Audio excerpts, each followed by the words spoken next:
Hi, so it's day 4 of my challenge now, and this is the challenge that has been set to me by Juliet of Spoilt Rotten Beads to see how many different techniques and ways I can use to make jewellery, use Kumihimo jewellery using these beautiful little mushroom beads, the 4mm mushroom beads. So for the final day, I'm returning to the round disc, which is everyone's favourite, but I've got a project with a difference because we're used to seeing Kumihimo used to carry a pendant, but we don't so often see Kumihimo used to actually make the pendant. So that's what I've done here. The carrier is Kumihimo and the pendants are Kumihimo. And I've done one in the palette that I've chosen to stick with for most of the pieces, but I also want to show how attractive it looks in other colours as well. The best thing now, I think, is to get going on it. To make this little pendant, we start here with the part that the braid can be looped through. And what you need is 4 cords of 60 centimetres, which is about 24 inches. Fold them in half and make an overhand knot. Now this loop here, you need to check that the loop that you're left with at the end is big enough to put your particular braid through. So take your time to get that knot right. Once you're happy with it, you can position it on the disc. So once you have your cords positioned on the disc, and you're either holding from underneath or have a weight, then you can thread on your beads. Now you only need beads on the cords either side of the top dot and either side of the bottom dot, or top north, south, bottom south. And what you need is you need 8 beads on each cord, and I've got them in graduating colours, so you need them in the same pattern. So only on those top and bottom 4 cords. You start off now by doing 8 individual moves using round braid. And what this does is it gets the cords into the right position so that there's room for you to pop your beads. So that now completes my 8 moves. And now I'm only going to add in a bead from the top right cord. So if there's a bead on the top right cord, I add it in. And then I just continue on round. Now the first bead might be a little bit tricky to tuck in. They often are. Use your thumb if necessary. So I carry on round. No bead? Fine.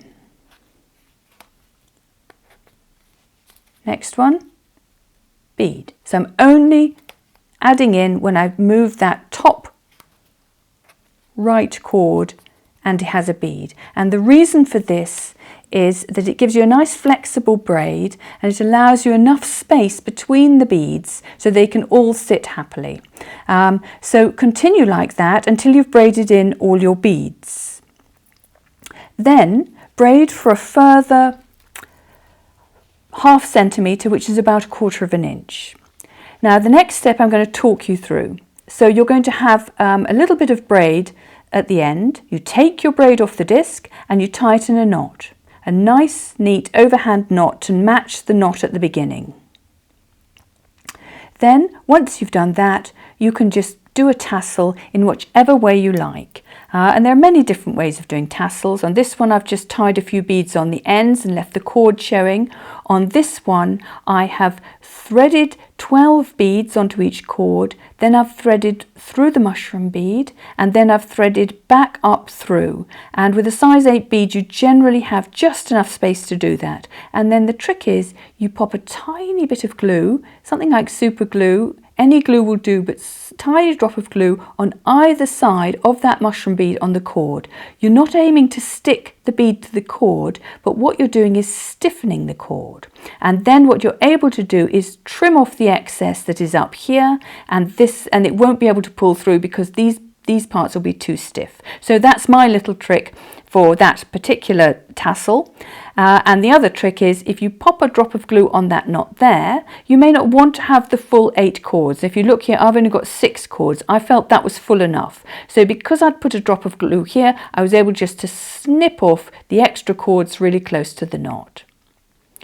So that's the method for that. So that completes my challenges because I've pretty much finished up the beads. But it doesn't need to be the ending for all of this, because all these techniques can be used in different ways. So this particular one, you can use that little pendant maybe as a bag charm, or if you make it a little bit larger, you can use it as a scissor keeper and use that loop as a lark's head knot to attach to the scissors. And you can have a lot of fun with these things. And also the technique that I've shown you of only braiding in one bead from the top each time will give you a really nice flexible braid that will make a very nice bracelet as well. So I hope these videos have shown you just how versatile Kumihimo is, and just how versatile these beads are as well. So with the combination of the two, really, you're only limited by your imagination.